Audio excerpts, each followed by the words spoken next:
tal? Muy buenas noches. Les saludo con mucho gusto en una emisión más de La Justicia a tu alcance. Este programa, como bien saben, es resultado del esfuerzo conjunto de la Corporación Oaxaqueña de Radio y Televisión y del Honorable Tribunal Superior de Justicia del Estado.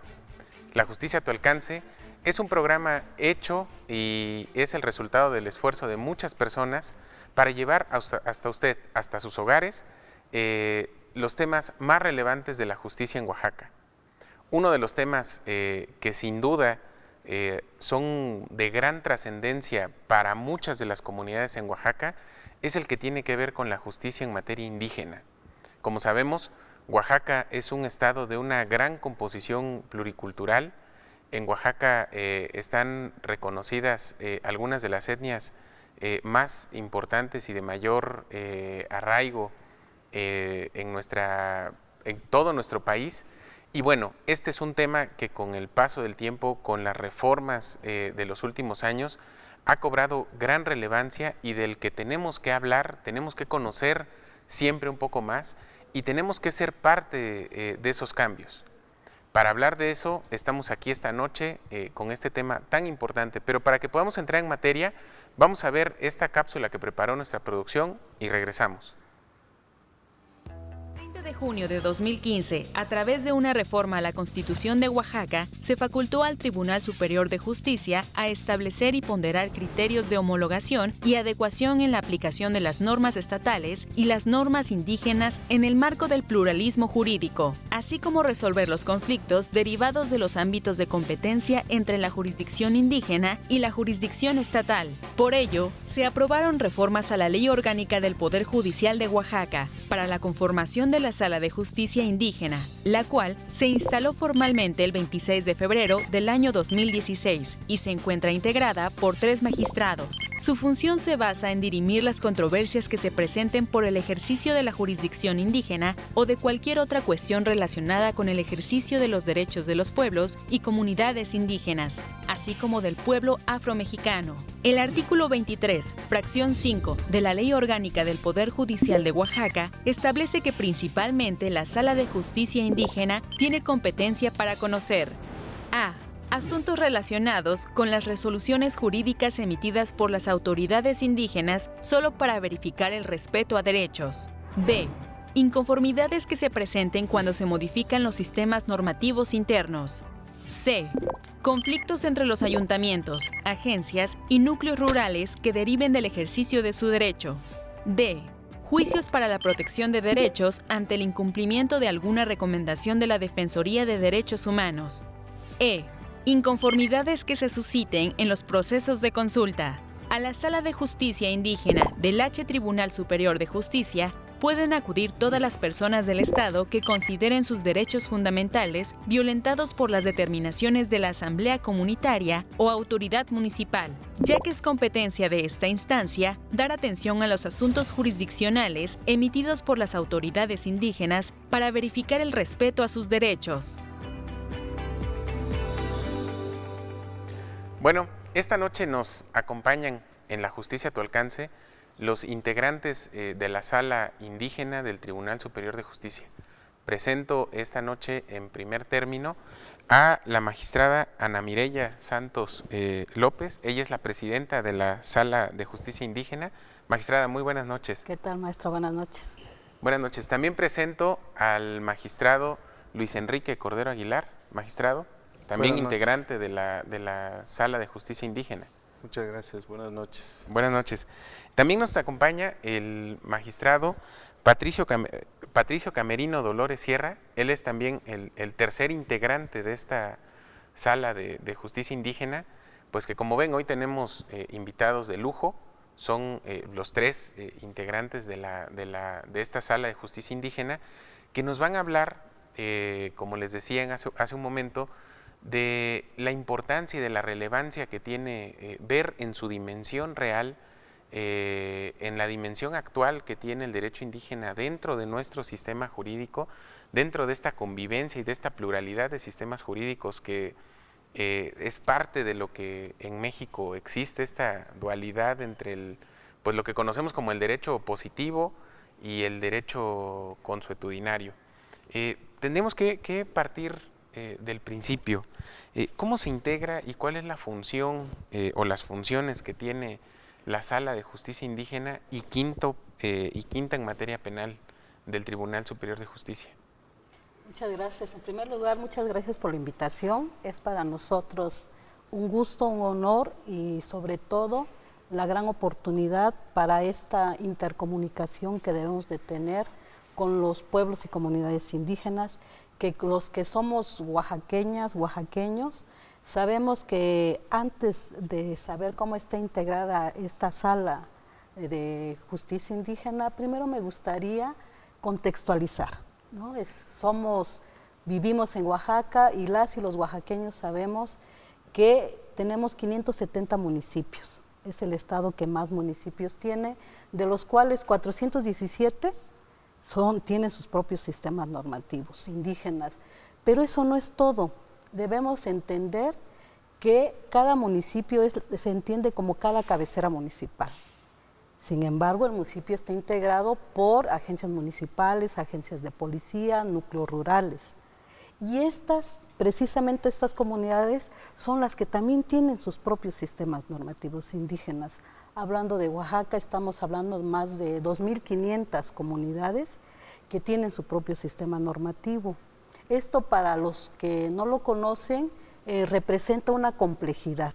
Sin embargo, hay una metodología para poder entender y comprender, y sobre todo la gente que vive al interior de las comunidades entiende muy bien qué es lo que implica su sistema. Ahora bien, con motivo de esta cápsula que ya escuchamos, sabemos que precisamente al interior de cada comunidad hay problemas y esos problemas se resuelven. Sin embargo, como no siempre se está de acuerdo con alguna resolución, con alguna determinación que tome alguna autoridad comunitaria o la asamblea, que es la máxima autoridad en una comunidad, pues necesariamente se requiere de una instancia jurisdiccional. Lo ideal sería que no hubiera intervención estatal, ¿no? Que ellos pudieran resolver sus problemas. Sin embargo, como siempre habrá alguien que pueda no estar de acuerdo, pues para eso se crea la Sala de Justicia Indígena, que desde el año pasado está integrada precisamente por mis estimados colegas, el magistrado Luis Enrique Cordero Aguilar, el magistrado camerino Patricio Dolores Sierra y su servidora Ana María Santos López, que desde hace un año estamos conociendo de estas problemáticas, de estas quejas, de estas demandas que han venido a esta sala para poder nosotros resolver, determinar sobre un determinado conflicto, que son varios. Es una complejidad, es un sinnúmero de problemas que pueden suscitarse y que nosotros estamos en la consideración de coadyuvar a resolver estas problemáticas, porque eso es lo que debemos hacer los jueces, ¿no? Y en materia indígena y en Oaxaca, saber que estamos sirviendo a un Estado pluricultural en donde debemos conocer qué es lo que implica precisamente los pueblos y comunidades indígenas.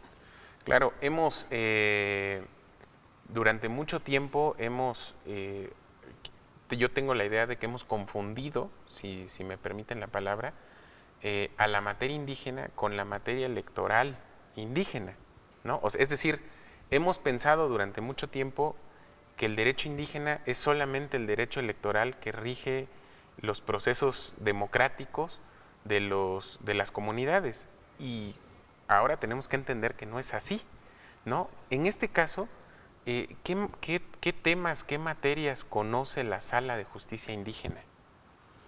Muchas gracias, maestro. Sí, en primera instancia, con la reforma del 1995, se reconocen todos los sistemas normativos indígenas en materia electoral, ¿sí?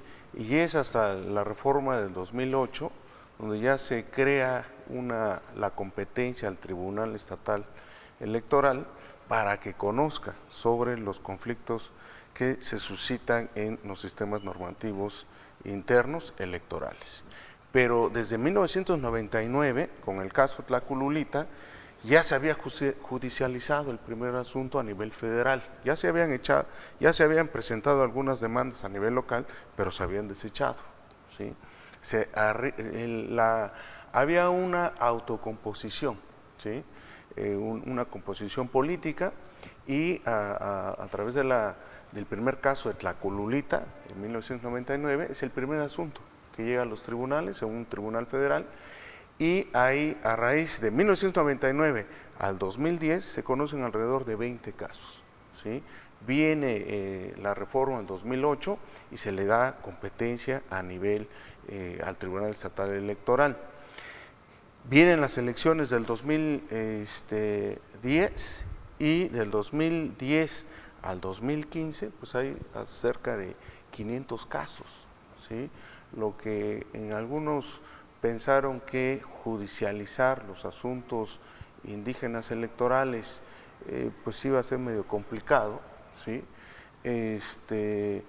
Las comunidades, los pueblos y comunidades indígenas acudieron a los tribunales precisamente en defensa de sus propios sistemas y sus propios derechos, las formas diferentes de elección, ¿sí? Una elección también democrática, reconocida por nuestra Constitución, y eso trajo como consecuencia, ¿sí?, esta experiencia, digámoslo así, de la judicialización electoral indígena, ¿sí?, trajo como consecuencia abrir, ¿sí?, abrir también la judicialización, digámoslo así, en materia de justicia ordinaria, ¿sí?, de justicia ordinaria, y matizo sobre qué entendemos por justicia ordinaria. Como bien se decía en la cápsula, tenemos el artículo 23 y las fracciones, y señala una serie de hipótesis. En forma muy sintética se conocen los conflictos entre un particular y su comunidad indígena, ¿sí? Conflictos en la reforma, ¿sí?, que en las autoridades indígenas hacen a sus sistemas normativos internos, ¿sí? Ese es un conflicto donde también lo pueden plantear en la Sala de Justicia Indígena, porque no están de acuerdo cómo se ha reformado el sistema normativo, porque vulnera derechos fundamentales, porque no se respetaron los procedimientos, etcétera, etcétera, ¿no? Otro de los conflictos que se conocen es el conflicto entre las agencias municipales, o las agencias, por hablar de las agencias municipales de policía, las controversias que tengan entre ellas mismas, o bien las agencias y las cabeceras, ¿sí?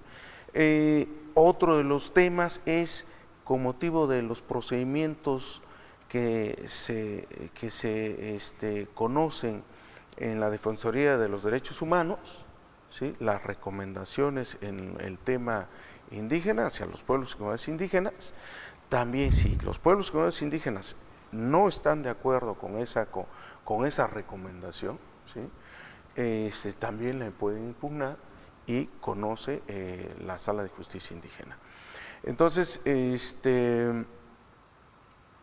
un conflicto entre un municipio indígena y otro municipio indígena, por ponerle ese adjetivo, ¿sí?, también conoce la Sala de Justicia Indígena. Entonces, esas son las hipótesis, sucintamente, que conoce la Sala de Justicia Indígena, y que se instaló precisamente el 1 de marzo del año pasado.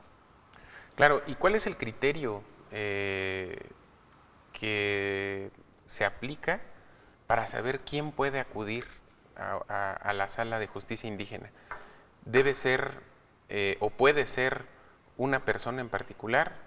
¿Pueden ser una comunidad entera, un grupo? ¿O cuál es el criterio en concreto que en este caso puede dar la pauta de quién sí puede acceder a la Sala de Justicia Indígena? Claro que sí.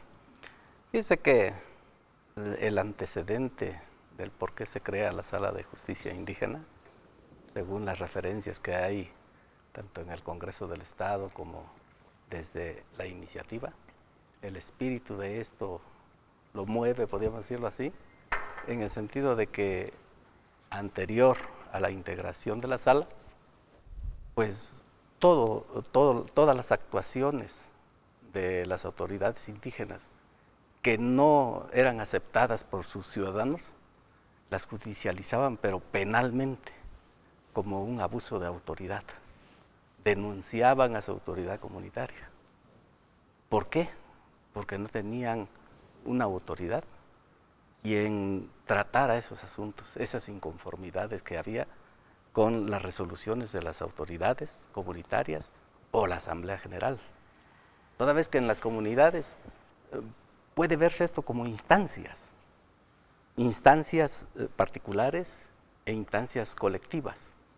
Cuando una autoridad indígena conoce de un asunto individual y cuando la autoridad o la Asamblea General como máxima autoridad, como segunda instancia dentro de las comunidades, conoce de asuntos que afectan a la colectividad.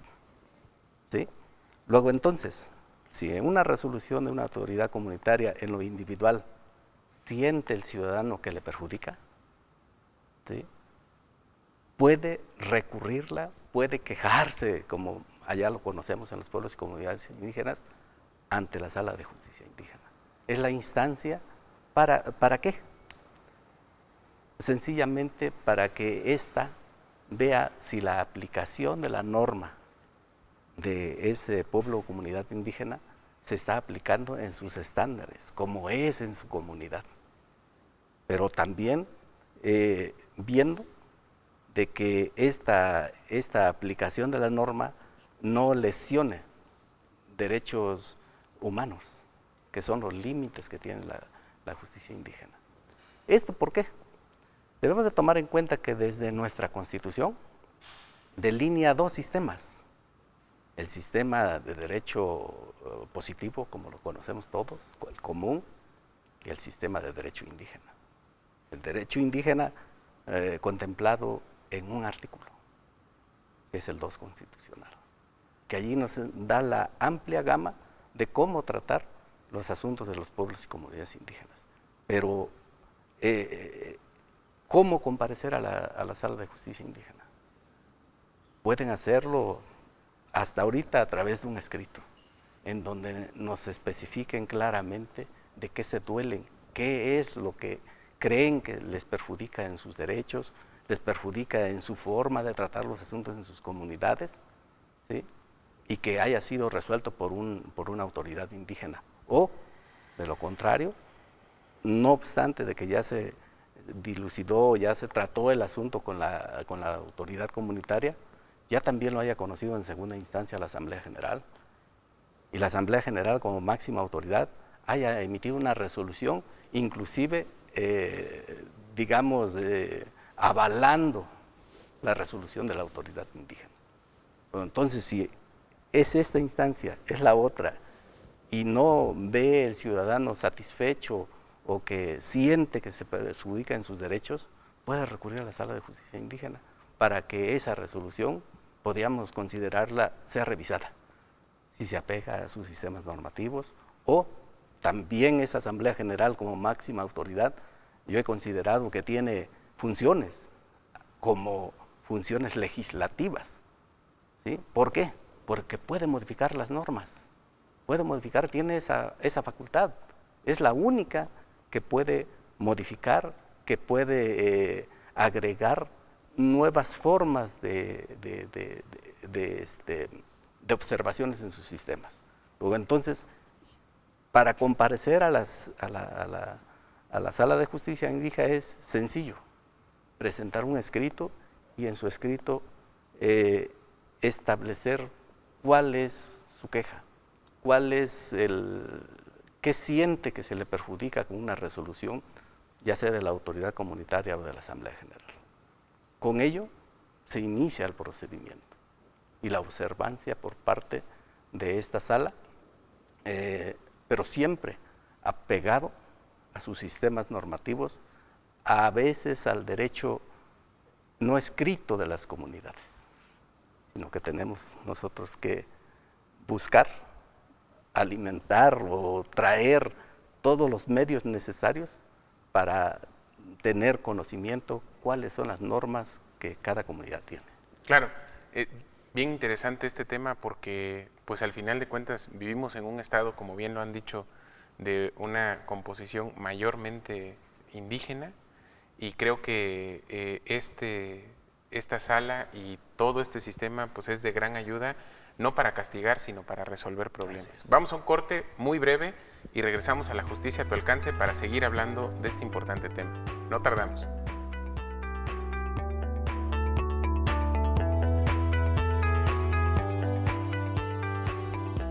En México, la mayoría de indígenas que guardan prisión están en cárceles de Oaxaca, Chiapas y Puebla.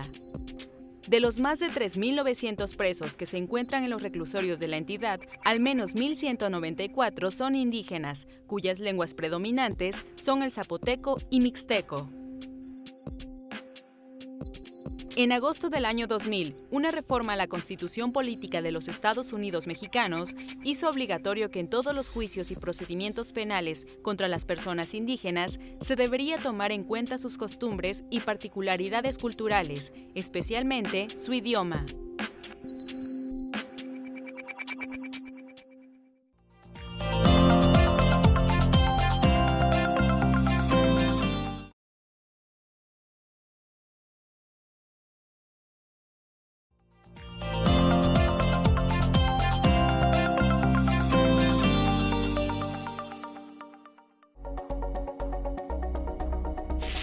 Sí, por supuesto, porque una persona indígena primero no va a hablar el español y ella tiene que hablar en su propia lengua.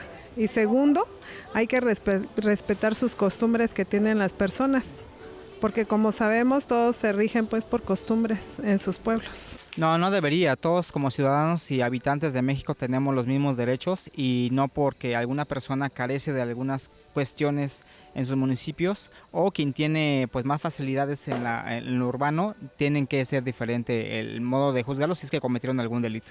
No, claro que no, porque las leyes deben ser parejas. No, porque todas las personas tenemos los mismos derechos y todos somos iguales ante la ley. No, porque todos somos iguales y tenemos los mismos derechos. No, porque todos somos seres humanos que tenemos igualdad en donde quiera que nos encontremos. Hay que tener consideraciones especiales, pero no es que tenga que ser más rígida la ley con ellos, sino al contrario, tomar en cuenta todos sus condicionamientos culturales que son sumamente importantes. No, claro que no, porque pues como seres humanos tenemos todos nuestras mismas cualidades, las mismas oportunidades y todo, ¿no? Entonces yo creo que debe ser indiscutiblemente sin excepción.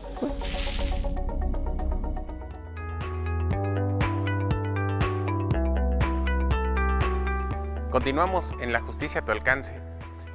Antes de irnos al corte, el magistrado camerino Patricio Dolores Sierra nos daba algunos esbozos de quién puede acceder al conocimiento de un asunto en concreto de la Sala de Justicia Indígena. Y bueno, otra de las preguntas que creo que es muy, muy relevante en este aspecto es propiamente cómo se lleva a cabo este procedimiento que se desahoga ante la sala que ustedes integran, y hablando a lo mejor de un promedio de tiempo, ¿en cuánto tiempo un asunto ve solución? Sí, muchas gracias. Mire, se aplican las reglas del debido proceso, ¿sí? Hay ciertos principios que dentro de las actuaciones que ha dictado, dentro de las primeras resoluciones, son 4 hasta este momento que ya ha dictado, entonces ha establecido ciertos principios, ¿sí? Tenemos el principio, por ejemplo, de la suplencia de la queja total. Son asuntos indígenas, entonces hay que suplir la deficiencia de la exposición, de los agravios, digámoslo así, de las dolencias, de la lesión jurídica o de lo que se están quejando, ¿sí? Es decir, hay que considerar lo que dicen en sus, digamos así, en su escrito inicial, y lo que a lo mejor no dijeron, pero también constituye implícitamente, o bien de los informes se puede desprender precisamente la litis, ¿no? Hay un principio que se llama tiene que estar establecida la causa de pedir, ¿sí? Claro. Si nada más está la causa de pedir, en materia electoral, por ejemplo, cuando estuvimos por ahí, ¿sí? Un papelito, ¿sí? Un papelito sencillo a mano, estoy inconforme con la asamblea comunitaria porque no me dejaron votar, por decirlo así, ¿no? O porque el agente municipal ya se religió muchas veces, ¿no? Entonces, ahí ya está la queja, ahí está la causa de pedir, ¿sí? Entonces, Claro. como hay suplencia de la queja, a ver cuáles son los informes. A ver tú, presidente municipal, agente municipal, ¿sí?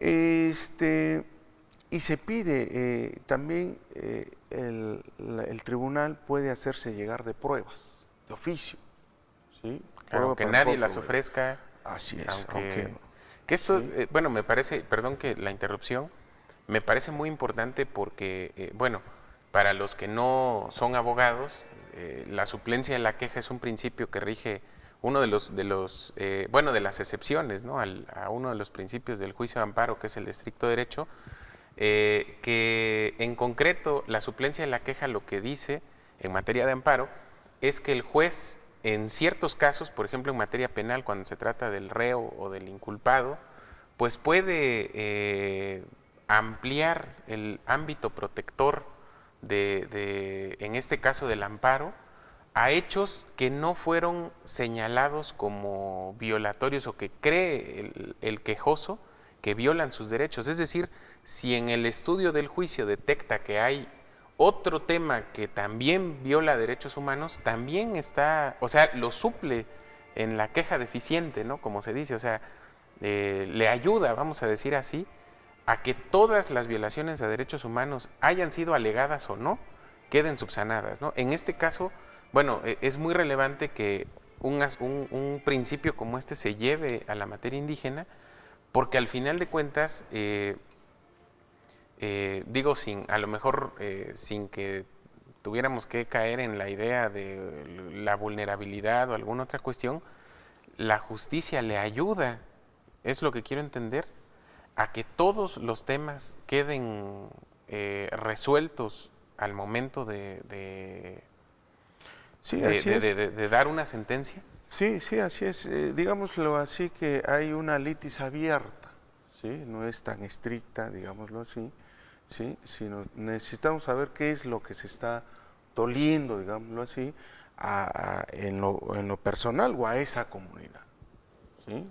Ya decía el compañero magistrado Patricio, pueden acudir, ¿sí? Las personas, pero también pueden acudir las autoridades.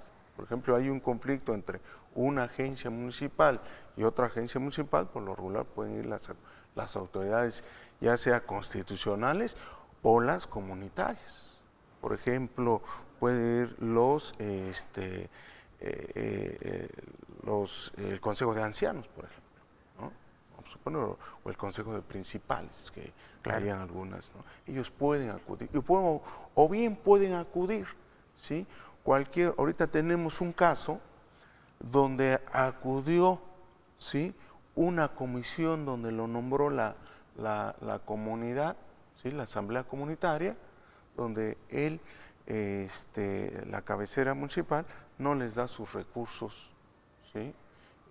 Correspondientes, ¿sí? Es decir, no está acudiendo el agente municipal, sino una comisión que la propia asamblea, ¿sí? Lo nombró, ¿sí? Entonces, aquí actualiza otro principio, instancia de parte, ¿sí? Es decir, no instancia de parte agraviada. O sea, sí puede actualizarse, o con otro principio, el agravio personal, o indirecto, o el agravio colectivo, ¿no? Claro. ¿Sí? Entonces, aquí se actualiza el principio de instancia, ¿sí? Ya puso en movimiento el órgano jurisdiccional, en este caso la Sala de Justicia Indígena, ¿sí? Entonces, como hay suplencia de la queja, ¿sí? Entonces le pide informes, ¿sí? Le pide informes a las autoridades que ahí señalan, si de ahí mismo se pueden desprender algún tercero interesado, ¿sí? Lo que se llama en materia de amparo, lo que se llamaban el tercero perjudicado, ¿no? Ahora también son terceros interesados. Aquí también hay terceros interesados. Y ellos nos van a completar, por llamarlo así, la parte de la película, ¿sí? A ver, ¿es cierto, no es cierto? O sí es cierto, pero las cosas sucedieron así, etcétera. Y lo que les estamos pidiendo a las autoridades, ¿sí? Acompaña durante tu informe, durante tu contestación, acompáñame todas las pruebas que tengas en tu contestación. Aparte también, dime cómo funciona tu sistema normativo interno, ¿sí? ¿Tienes sistema normativo? ¿Cómo funciona? ¿Sí? ¿Qué casos conoce? ¿Qué ha conocido? ¿Sí? ¿Cuáles son las sanciones? ¿Sí? ¿Qué instituciones hay? ¿Sí? Y ¿desde cuándo han conocido? Aparte de la autoridad responsable, a lo mejor si se trata de una agencia, a ver, tu presidente municipal, infórmame, ¿qué sabes de ese sistema normativo? A ver, tu Secretaría de Asuntos Indígenas, infórmame sobre este sistema normativo. A ver, Secretaría General de Gobierno, ¿cuál es la gobernabilidad sobre este asunto? ¿Sí? Es decir, la intención es tener una radiografía lo más amplia posible del conflicto y su contexto. Así es. Necesitamos tener, usted lo dijo muy claro, ¿sí? Una radiografía del sistema normativo interno, del sistema cultural, ¿sí? Social y político, ¿sí? Sabemos que muchas veces pareciera hacia nuestros ojos un problema menor, pero puede en esa comunidad, ¿sí? Puede ser motivo de una ingobernabilidad, ¿sí? O generar una ingobernabilidad o un conflicto entre comunidades y una estabilidad en la región, etc. Entonces necesitamos conocer también cuál es el problema de la región o de la comunidad, ¿no? Por eso nos hacemos llegar de varios informes. Una vez tienen 9 días para contestar la demanda, ¿sí? Una vez que ya nos hacemos llegar de todas las pruebas, de todos los informes, ¿sí? Se cita una audiencia de alegatos donde pueden acudir las partes, ¿sí? Y ahí alegar, ¿sí? Y esa audiencia de alegatos es con citación para ir resolución, ¿sí? Entonces, a breve, digamos, en forma sucinta, ese es el procedimiento que se sigue ante la sala. Claro, que como sabemos, es muy importante todo esto que dicen porque es muy conocido que, por ejemplo, en los tribunales agrarios a veces dicta una resolución pues que es imposible de cumplir porque cumplir la resolución significaría una matanza o significaría un conflicto violento o significaría el desplazamiento de comunidades, etcétera, ¿no? Vamos a seguir hablando de este tema muy interesante, muy relevante para muchas de las comunidades de nuestro estado. Vamos a un corte muy breve y continuamos.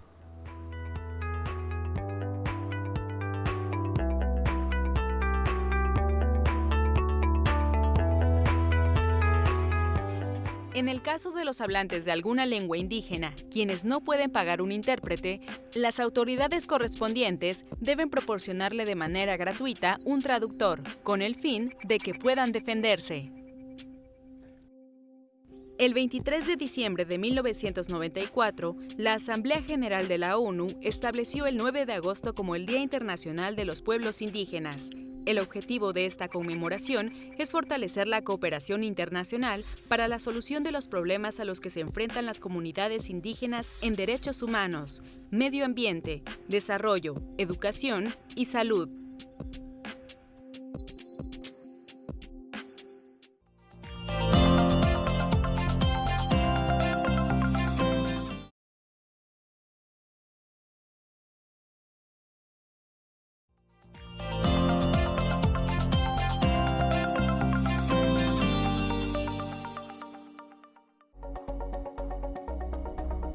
Bueno, nosotros vivimos en un estado en el que muchos pueblos indígenas se rigen por ser consuetudinarios, ¿no? O sea, por costumbres, y entonces pues cada quien tiene sus métodos. Entonces yo pues realmente creo que se debería de respetar eso, ¿no? No, porque para eso hay un gobierno estatal y un federal que deben velar por todos los habitantes del país, ¿verdad? En parte sí, porque se rigen por sus propios sistemas normativos internos, tienen una autonomía propia, entonces en base a ello, ellos ahora sí que tienen muchísimas instituciones que el Estado mexicano desconoce, entonces y en la Administración de Justicia también lo desconoce, por eso sí considero que las comunidades indígenas al tener su autonomía y su propio sistema normativo tienen todo el derecho de resolver ahora sí que sus propios problemas. Bueno, ahí se complica un poco, Se complica porque deben intervenir las autoridades que llevan la cosa jurídica y todo eso, ¿no? Que los llevaría a un buen fin. En algunos casos, porque pues ellos tienen sus usos y costumbres, pero también en algunas ocasiones se vuelven abusos y costumbres. Tienen usos y costumbres varios de los pueblos indígenas, y aunque no estoy muy de acuerdo con algunas cosas, sobre todo cuando se trata de la mujer, pero pues sí, es preferible que ellos resuelvan sus cosas de acuerdo a sus costumbres, a su tradición, ¿no? No, porque pues hay pueblos que tienen reglas muy, como se llevan a la violencia, y eso como que pues no, mejor a través del diálogo y buscar otras formas para poder solucionar los problemas.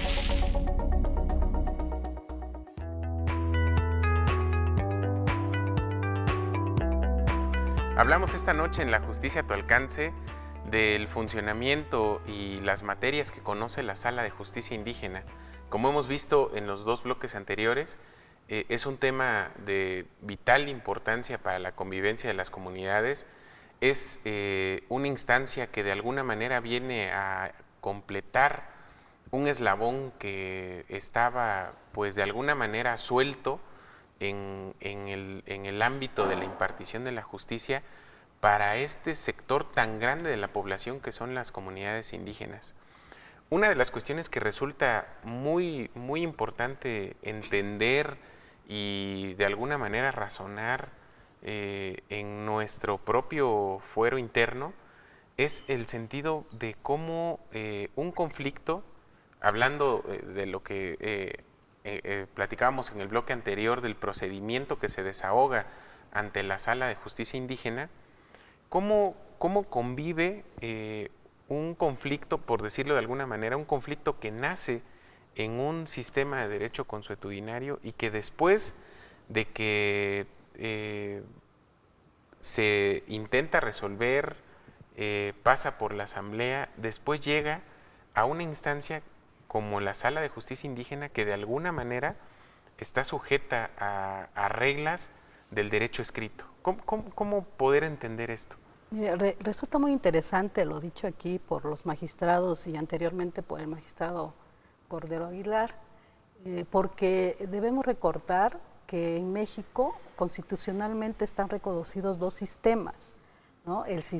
Sistemas jurídicos, el sistema del derecho positivo legislado, como todos los abogados conocemos, y los sistemas normativos indígenas.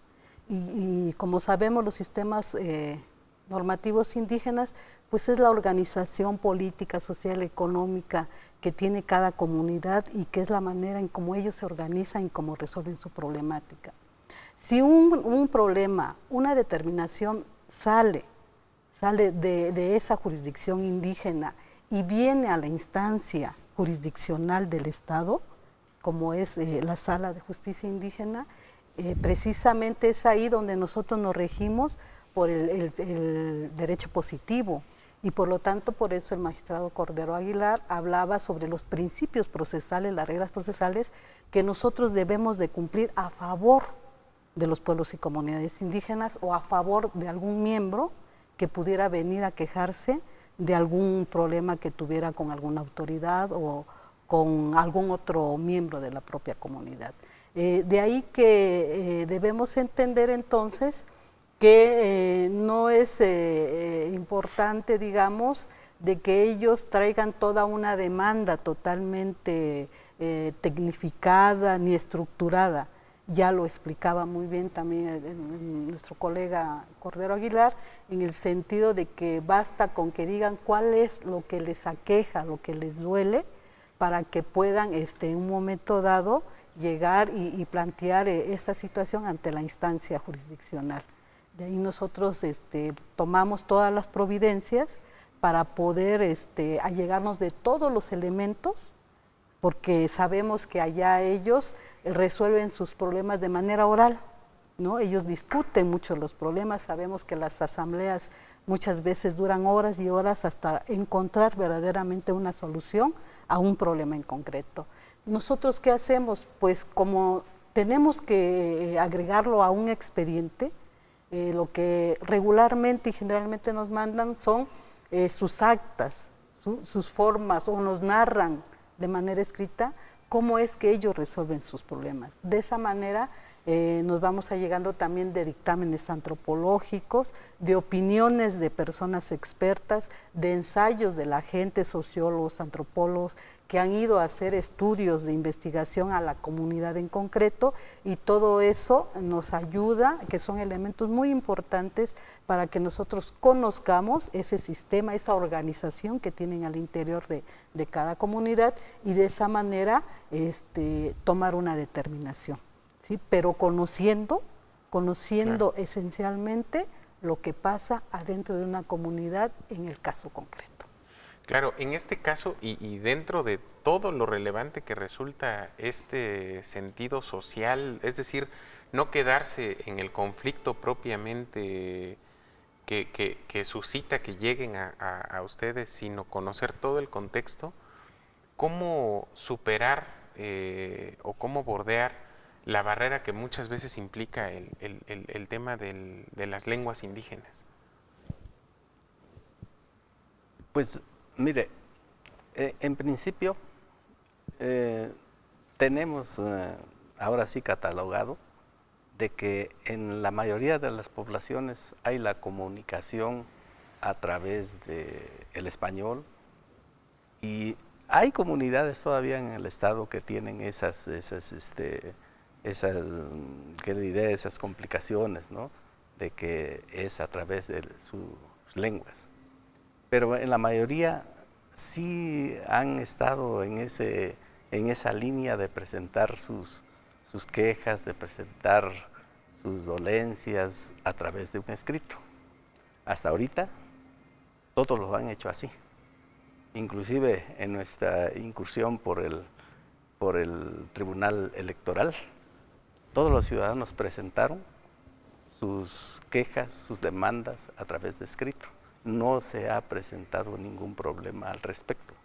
Sin embargo, si llegara a presentarse, pues ya tomaríamos las providencias para resolver cómo saber el contenido a través de traductores, a través de intérpretes. La situación es de que tenemos que ejercer justicia, y de ahí que invitamos a todos los ciudadanos oaxaqueños, a todos, de que comparezcan ante el tribunal, ante la Sala de Justicia Indígena, porque de verdad es algo excepcional en nuestro país. En los poderes judiciales de todo el país no ha habido una Sala de Justicia Indígena. Es la primera en el país, y hasta nos atrevemos a decir en algunas partes del mundo, ¿sí? Claro. Inclusive da para más, para un tribunal de justicia indígena, con los datos que ya se ha proporcionado, en el sentido de que son 417 municipios que se rigen por sus sistemas, más de 3,000 comunidades, claro, entre agencias municipales, agencias de policía y núcleos rurales, pero están las colonias, claro, ¿sí? Están las colonias, están los barrios, y todos tienen un sistema. Así es que no se puede tener una ley común para todas las comunidades indígenas, porque varían sus sistemas, claro, de pueblo en pueblo, de pueblo en pueblo, y eso hace de que hagamos la invitación a todos los ciudadanos oaxaqueños, en donde existan problemas en sus comunidades, ya sean colectivos, ya sean particulares, individuales, que asistan, que comparezcan a la Sala de Justicia Indígena. Nosotros los escuchamos, están las puertas abiertas para cada uno de ellos, de que no nos encerramos. Ciudadanos de las comunidades que llegan a querer platicar con nosotros, inclusive consultarnos, los atendemos así colegiadamente. ¿En dónde están ubicados físicamente? Estamos para que sepa, en Ciudad Judicial. En Ciudad Judicial. En Ciudad Judicial. Ahí en la misma sede. En la misma sede del Tribunal Superior de Justicia, en el primer nivel del edificio J. Ajá, J, del edificio J. Ahí Pues, estamos en el primer nivel. Claro, las pues, puertas abiertas para todos los pueblos y comunidades indígenas que...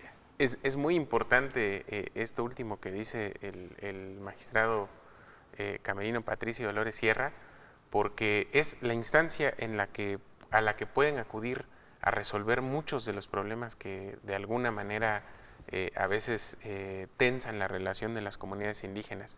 Se nos quedan muchos temas en el tintero. La verdad es que nos damos cuenta que este es un tema plagado de cuestiones importantes e interesantes. Estoy seguro que dentro de muy poco tiempo, ojalá que acepten estar nuevamente con nosotros, porque pues esta noche el tiempo se nos fue como agua.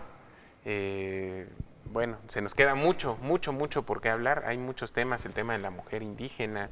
Bueno, hay varias cuestiones importantes. Pero bueno, desafortunadamente el tiempo no es tanto como para poder hablar de esto. Nos vemos aquí el próximo miércoles en La Justicia a tu Alcance. Muchas gracias por haber estado con nosotros desde sus hogares. Aquí nos vemos y muy buenas noches.